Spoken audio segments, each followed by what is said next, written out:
আসসালামু আলাইকুম। এটিএন বাংলা সংবাদে সবাইকে স্বাগত জানাচ্ছি। আমি আসাদুজ্জামান। দেশের 5 বিভাগে আগামী 48 ঘন্টায় ভারী থেকে অতি ভারী বৃষ্টির পূর্বাভাস দিয়েছে আবহাওয়া অধিদপ্তর। এ সময়ে 2 বিভাগে পাহাড় ধসের আশঙ্কা রয়েছে।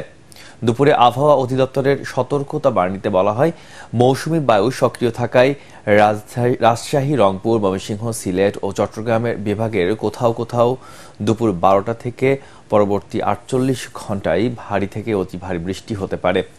এতে চট্টগ্রাম ও সিলেট বিভাগের পাহাড়ি এলাকায় ভূমিধসের শঙ্কা রয়েছে। এছাড়া রংপুর, রাজশাহী, ময়মনসিংহ, ঢাকা, খুলনা, বরিশাল, চট্টগ্রাম ও সিলেট বিভাগের অধিকাংশ জায়গায় অস্থায়ীভাবে দমকা হাওয়া সহ হালকা থেকে মাঝারি বৃষ্টি বা বজ্রসহ বৃষ্টি হতে পারে। টানা ভারী বৃষ্টিতে কক্সবাজারের পাহাড় ধসে শিশুসহ 2 জনের মৃত্যু হয়েছে। আহত হয়েছেন আরও 2 জন। সকালে পৌর শহরের দক্ষিণ রুমালিয়ার ছড়ার শিকদার বাজার ও প্লানকাটা এলাকায় এই পাহাড় ধসের ঘটনা ঘটে। নিহত হাসান দক্ষিণ রুমালিয়াছড়ার এলাকার মোহাম্মদ সাইফুল ইসলামের ছেলে এবং ইয়াসমিন আক্তারের বাড়ি প্লানকাটায়।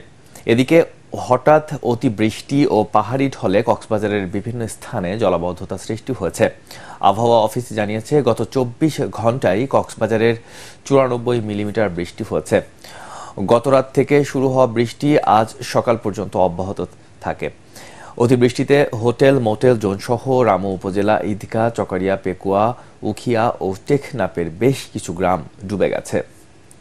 এবার আন্তর্জাতিক। রাশিয়া এখনও সাম্রাজ্যের মতো আচরণ করছে বলে মন্তব্য করেছেন ইউরোপীয় ইউনিয়নের পররাষ্ট্রনীতির প্রধান জোসেপ বোরেল। ওয়াশিংটনের ন্যাটো সম্মেলনের পাশে ইইউ ডিফেন্স নাইট ইভেন্টের বক্তৃতায় তিনি একথা বলেন।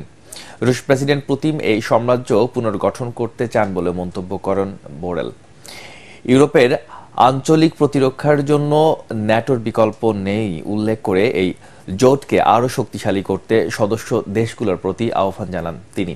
ওয়াশিংটনের সামরিক জোট ন্যাটোর শীর্ষ সম্মেলন চলছে। গত 9 জুলাই থেকে শুরু হওয়া যুক্তরাষ্ট্রের নেতৃত্বাধীন এই সামরিক জোটের সম্মেলন শেষ হবে আজ। এবার খেলার খবর। উরুগুয়েকে 1-0 গোলে হারিয়ে 23 বছর পর কোপা আমেরিকা ফুটবলের ফাইনালে উঠেছে কলম্বিয়া। শার্লোটের ব্যাংক অব আমেরিকা স্টেডিয়ামে 39 মিনিটে দলের হয়ে গোল করেন জেফারসন লেরমা। এরপরই দ্বিতীয় হলুদ কার্ড দেখে ম্যানুয়েল উগার্তে মাঠ ছাড়লেও 10 জনের দলে পরিণত হয় কলম্বিয়া। কিন্তু সেই সুযোগ কাজে লাগাতে পারেনি মার্সেলো রিয়েলসার দল। একের পর এক গোল মিস করেন ডারউইন নুনেজ ও লুইস সুয়ারেজরা। শেষ দিকে কলম্বিয়ার শট পোস্টে লেগে ফিরে আসেন, ব্যবধান বাড়েনি তাদের। তবুও এই জয়ে টানা 28 ম্যাচে অপরাজিত থাকার রেকর্ড নিয়ে ফাইনালে উঠল হামেস রদ্রিগেজরা। সোমবার সকালে 6টায় মায়ামিতে আর্জেন্টিনার মুখোমুখি হবে তারা।